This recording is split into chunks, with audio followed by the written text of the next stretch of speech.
Pass me the antimatter scalpel. We just got to get this removal here and pull it right on out. Right on out. Okay. Gotcha. Now you just rest easy. Hypothetical doorway to dream times. Take it with a grain of salt.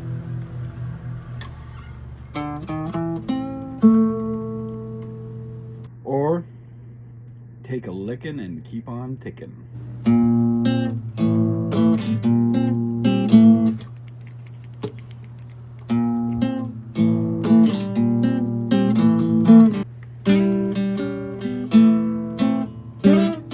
To honor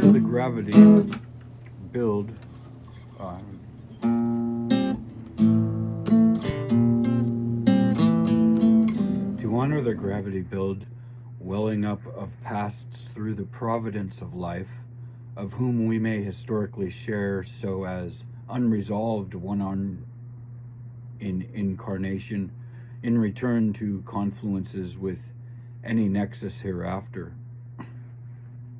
A little solvent to any curio about yours truly.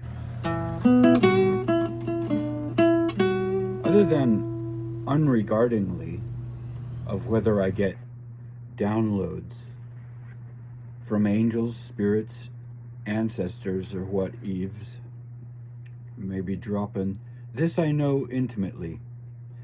A marginally high amount of my hyperactive, creative artistry is born from me finding ways to escape my communion with the sensitivities occupying my body's nervous system. However so adverse, if you only knew what I endure to facilitate that, you'd may as might celebrate my work with an utmost respectful according candor, and other than take it for granted as some kind of privileged giftedness from ethereal realms, which in part it of course is of mutual share. For example,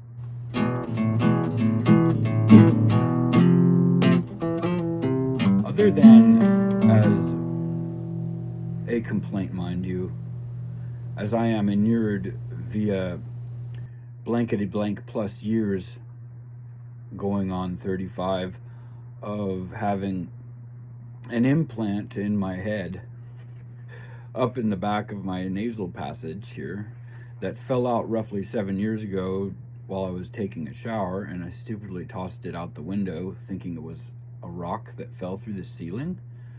A little triangular thing, elongated arrow-shaped head thing. Save today, I had to snuff of powdered root of golden seal from a capsule to stem a reoccurring infection that has been plaguing the site where it used to be. And that's to say zilch of the intermittently radioactive wounded area of my sacral physique, even I've been living with since I was 4.5 years old. Don't let us go into puberty now. Oh, wink, wink. And now we return to our X marks the spot in the unfolding cartography mapped for our inherent navigator clocking croc on the dial. So stick around or see you later. Today I've worked up something a little different for your discernment of what may be worthy of adoption and or praise for its ease of resonance in use by comparison to the somewhat more complexing, in-depth, quadruple, double, 5-star elemental spread we've most recently been formulating from the collapse ladled from our quantum workshop in the 5D through the 4D vortexual circulating livelihood to our corporeal 3D embodiments, supported by the taproot in bass draw from all Phoenix from what may be illusory as dead to mirage dividends of precipitant evaporates at growing freeze of branching up through truncations through our sacral tree, blossoming from without, within, above, below, side to side, back and forth, from unto the great beyond of what may yet be known. This somewhat streamlining spread, we've given glyphs to go beyond myths and into legends, as hereby voicing naming to moniker as the heavenly mirror spread. Okay? And it briefs our touch of focuses on what sources and source and cosmos may have in agreeance as to what we may as might should consider being open to coming down the pike. Cross-referencing this type of living book reading spread with the current astrological interactivities may expound on how this type of divination scries with your cosmological base birth mirror and or resurrecting rebirths you may have adopted to phoenix along your time-stamped ritualized celebrations of journey by way as spice to your thespian navigating the narrative of your own creativity's influx.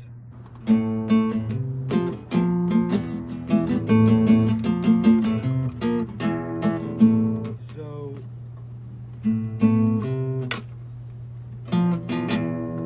let's scry a douse of this new witching at tallow for flit to enlightening the dew on this new webbing being woven into our wickedry. Here's what my notes look like after the completion has been scored for symphony. These are the notes. This is the cosmic mirror, heavenly mirror spread, and the order in which it's all to go and such. I just wanted to share my notes.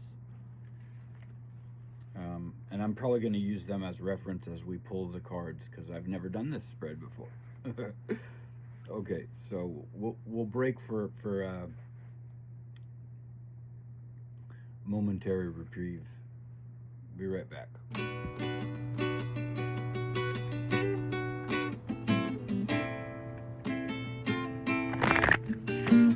These cards are a little stiff.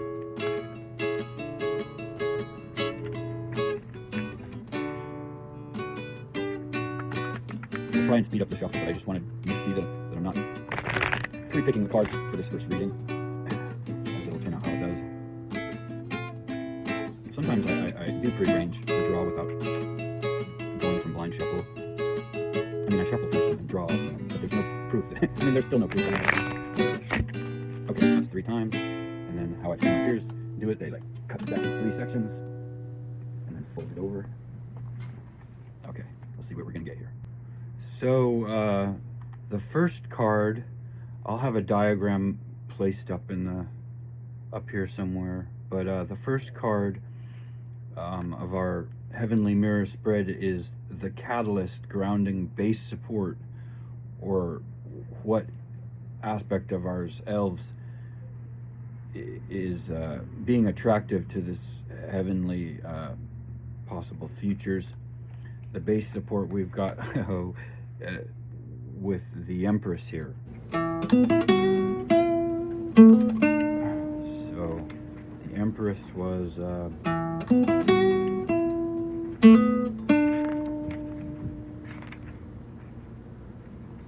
so that to me says that the catalyst is maybe the Earth today.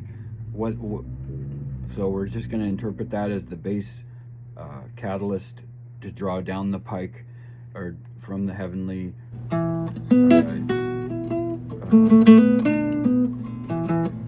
connections in the aether or whatever. What does the earth need is what, or what would be good for earth. So yeah, that's the first card. That's pretty good. That's a good attractive representation for earth, which is the world card. So it's, you know, maybe the feminine aspect of the world. The second card, going up to the mystery of what kind of star energies or constellation energies are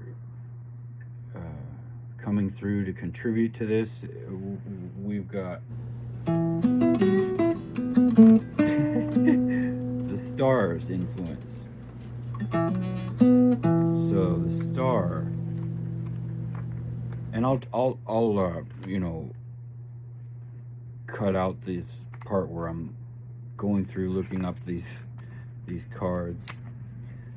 So the influence from the stars is the star card.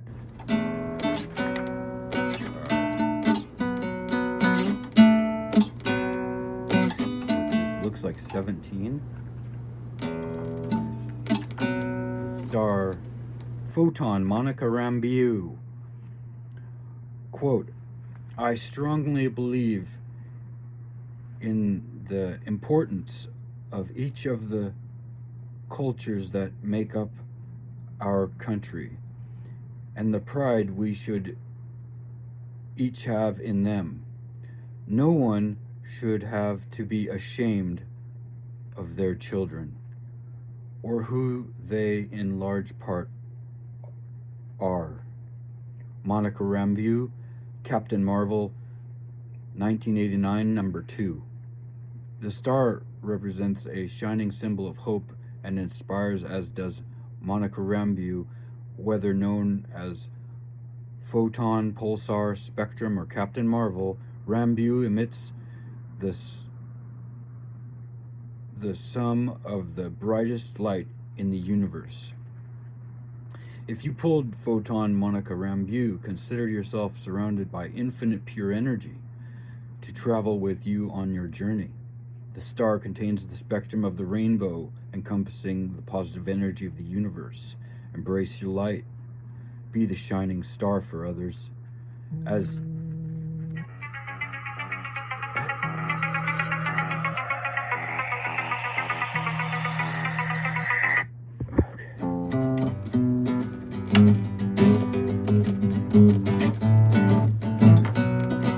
Photon, Monica Rambeau possesses the ability to absorb, generate, and manipulate energy.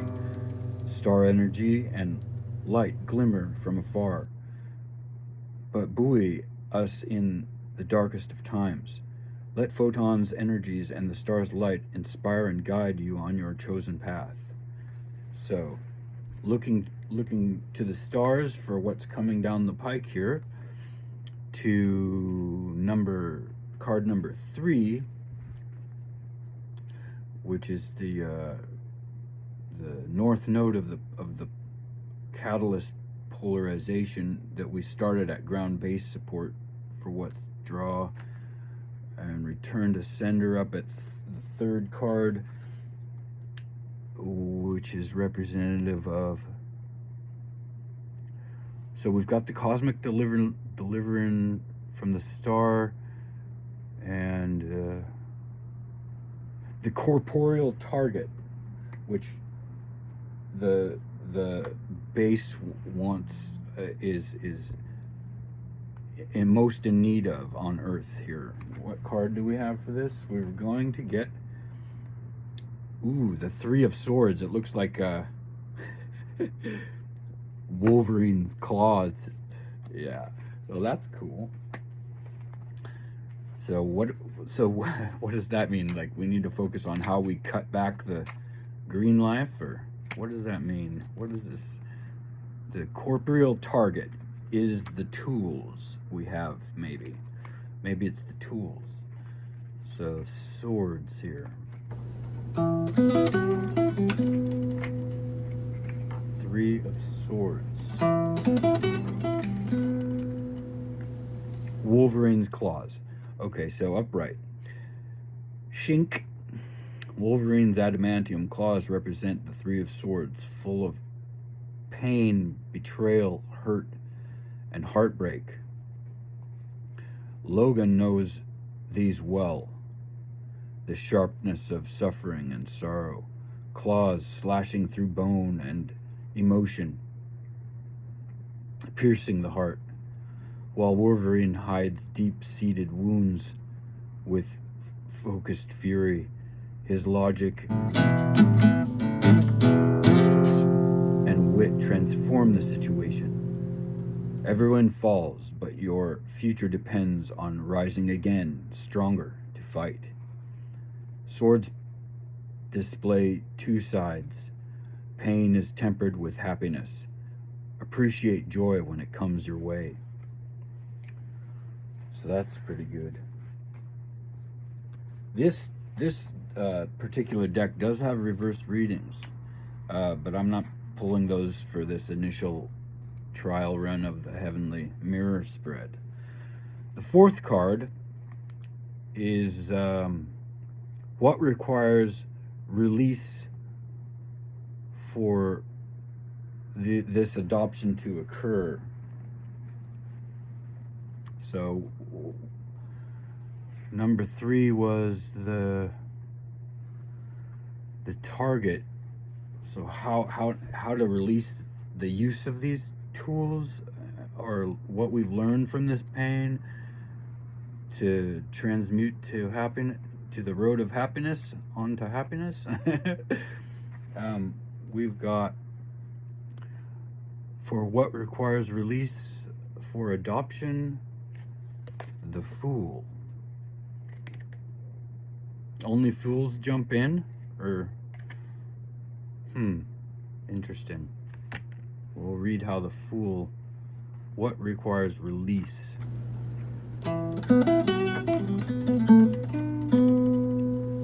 Deadpool.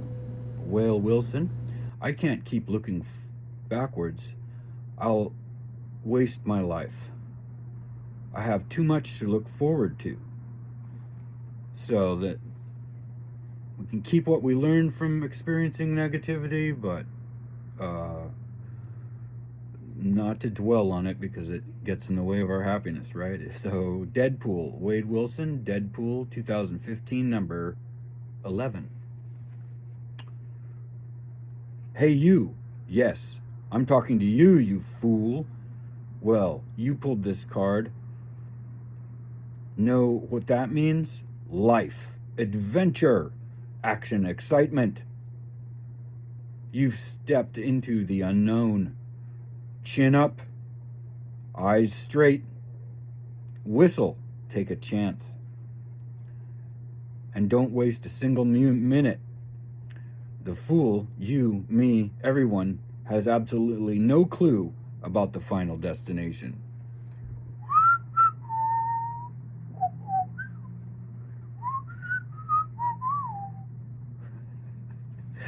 So that's pretty good. That just fits right in with this mirror reading. It's going good so far. So let's see. Number 5 was the center space or whatnot of our Heavenly Mirror spread. The 5th card is the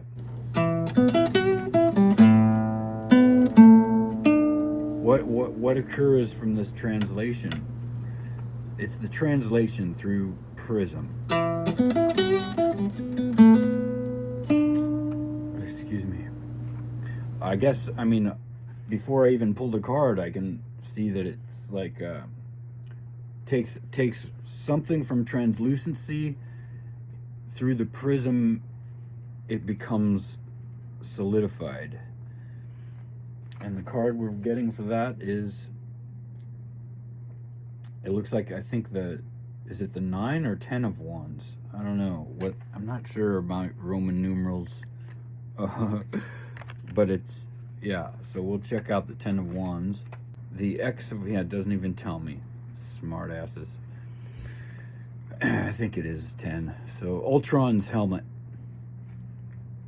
is what's so we're transmuting this through our mind's eye, maybe. The X of Wands indicates a phase laden with responsibilities, heavy burdens, intense struggles, and intricate negotiations fraught with challenge. From Hank Pym's greatest desire to better the world comes its greatest threat, a challenge the entire universe must face: Ultron.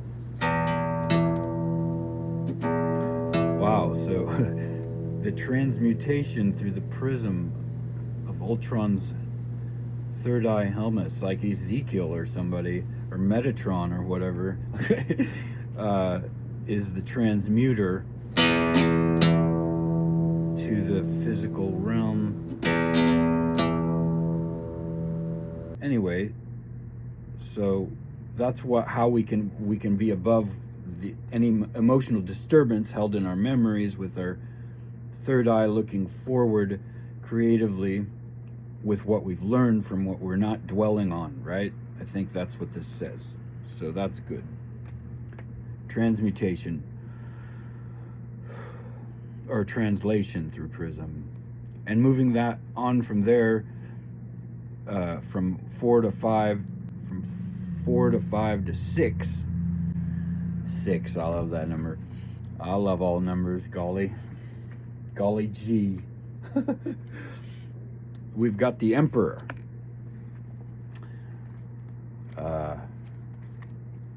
And the 6th placement in the mirror is the circumstance magnetizing change.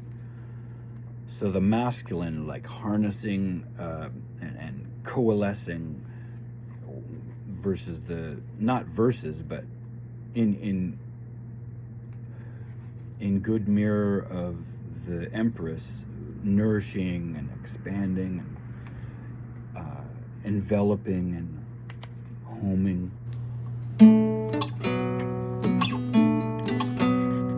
So number 4, the Emperor, Mr. Fantastic, Reed Richards.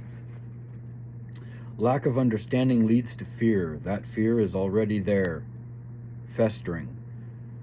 Without the law, what comes next is too horrible.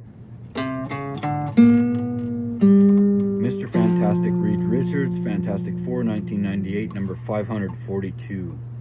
Reed Richards is the Emperor, the father who wields absolute power, a scientist who draws order from chaos, and authority who thrives following rules and laws. Like the universe itself, he possesses high intelligence. He is the yang, the masculine energy of expansion within all of us, and the perfect, that's interesting how contraction, expansion are juxtapositional in our explicatives today. Anyway, so expansion within all of us, and the perfect complement to his wife and partner, the invisible woman, Sue Richards. Upright. Order. Everything has its place, and everyone has their part to play. The Emperor sees to that. Expand upon every facet of your life, your power, your ideas. But have a plan. Stretch beyond your self-imposed limitations. Maybe you think playing by the rules gets you nowhere. Know this. Every rule is a framework and guideline for the unseen opportunities within breaking them. I threw in the breaking them. Unseen opportunities within. Respect yourself and others, and approach everything you do with dignity. It elevates the situation to the highest good, and that's what Reed Richards, the Emperor, requires for a well turn of run for team. All right, well, that's good. Okay, so the 7th card, recirculating the backtrack up in equilibrium with the 4th, headed down through the 5th again, and to the final 8th card in our reading, which is the result of divine intent. The 7th is the processing of change. Like, how will the processing of this change make happen? What's the reflection in our situation? We've got the 10 of Cups.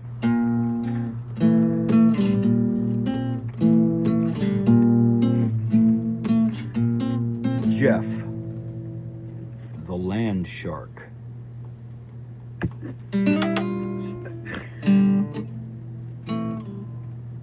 Process of change. Happiness, harmony, and having it all is what the X of Cups holds. Jeff, the land shark, shows that true fulfillment only happens when shared with family and friends. Jeff loves Gwenpool and Deadpool, completely dedicated to his team and adopted home. This little guy swims in a pool of prosperity, shining with satisfaction from having everything he ever wanted. Be grateful for the good in your life. So that's similar to kind of what reminds me of Lockheed, the little dragon. This seems like a the animal self, the prana of the Hana and Mana, masculine and feminine. So the animal at juxtaposition in us between our masculine and feminine natures, the prana.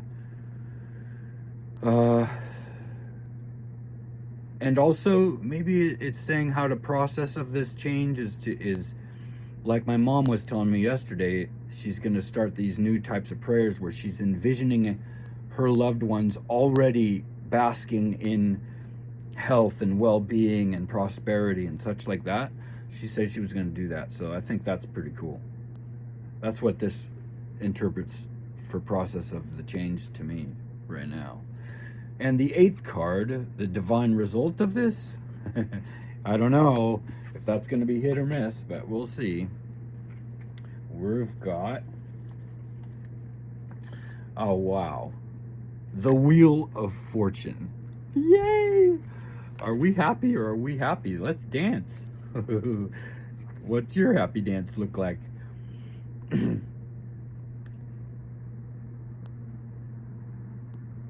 Well, that's pretty good. I like that. Let's see, the Wheel of Fortune for the divine result, or the result of this divine intent. That's what I had written. The 10th card, there it is. The Wheel of Fortune. Quote, playing for keeps is still playing, mon ami. So take a card, any card. Gambit, Remy Lambeau, Avengers West Coast, 1985, number 101. Laissez les bons temps rouler. Hey there, cher. Hey there, chérie. Hey there, Cher. Take a chance. Roll the dice. Spin the Wheel of Fortune. Try your luck. What have you got to lose? Like Gambit, shuffle those cards. Guess what? While fate and fortune play their parts, you play an active part in making your own luck. So prepare to accrue. Life is unpredictable. Roll with it or get flattened. Oh, that's fun. Upright. Things are looking up, mon ami. Luck seems to be on your side. But expect the unexpected. See, that's the thing with luck, fate, and fortune. It strikes out of the blue. Which kind of really does make sense with how our reading went, with how we're learning from these things but not dwelling in the regret, right? So, out of the blue, what's our fortune? Okay, let me reread this because it finishes differently than I predicted. See, that's the thing with luck, fate, and fortune. It strikes out of the blue, but not really. It's timing, preparation, and being at the right place at the right time, loaded with ambition and swagger. The tides of fortune ebb and flow, and good fortune flows to you. Like Remy Lambeau, take the potential energy in your life, transforming it into kinetic energy, to kinetic energy. What's in your potential? Lady Luck loves gamblers who act. Tres bien. Tres bien? Life looks pretty good right now. Do yourself a favor. For fate and fortune, save up and bank what you have. For flow of lucrative soul, life is unpredictable. Luck spins in cycles, taking a turn without notice. Bonne chance. I don't know how to pronounce French. I tried learning French, actually. First I read Le Tepet Seprin, or The Petit Prince, and it was written in French. I had inherited it from my grandfather, and boy howdy did I get a headache. I read the entire thing, but my gosh, I got a headache. And I think it was because part of me ingrained was translating it into English as I was reading it. It was weird. Anyway, I re-picked up trying to learn French. Yeah, it's just maybe someday. Another language will come first, perhaps, though. Okay, all right. Patience is that virtue, right? So, okay. What do we have? Well, I think that went pretty well with Gambit in the Wheel of Fortune finishing off as the 8th card. That's recirculating. Thanks for being here for this. This is fun, coming up with some new spread to share for our reading here. So, as for something to look forward to, besides that, which we just shared, to be available from yours truly to return for your salivations, satiations of anticipations, I'll be working up some blank slate of cards I have waiting in the wings of my roost to hatch through automatic scripting into write-ups of circumstantial reflections. So. Be assured of your option to enable notifications and or navigate your inner lurking to sleuthed up a snug with our channel on the get-go to mutual futures to spread chunky for shares and or thickening of our ice or mock that icing on your own cakewalk. I'll go ahead and leave you up to your own discernment on how to stack that in reliquary for and of how you choose to layer it, as you decide where you shall stand up to your own personal self-fulfilling prophecy qualifier. Until we meet again, XYZ PDQ, keep to your hygienes, light your candles, stir your stone soups, blow on your incenses, and rinse your auras, as this road of ours may get bumpy in the night, and at times unchained. And please do forgive the lucrative soul here by being flirtatiously flirted. May your fate be kind to you, may your luck be accruing, and may your destiny to you be of open arms. XYZ PDQ. Au revoir. Goodbye for now. Hello to our darkness drawing down, as enlightenments of tomorrow may be preempted inklings of our reactivities within the dream. Crackalacken W.I.P for work in progress, and for interpersonal intermittent rests and reprieves, Akash, Awasha, Akashawa.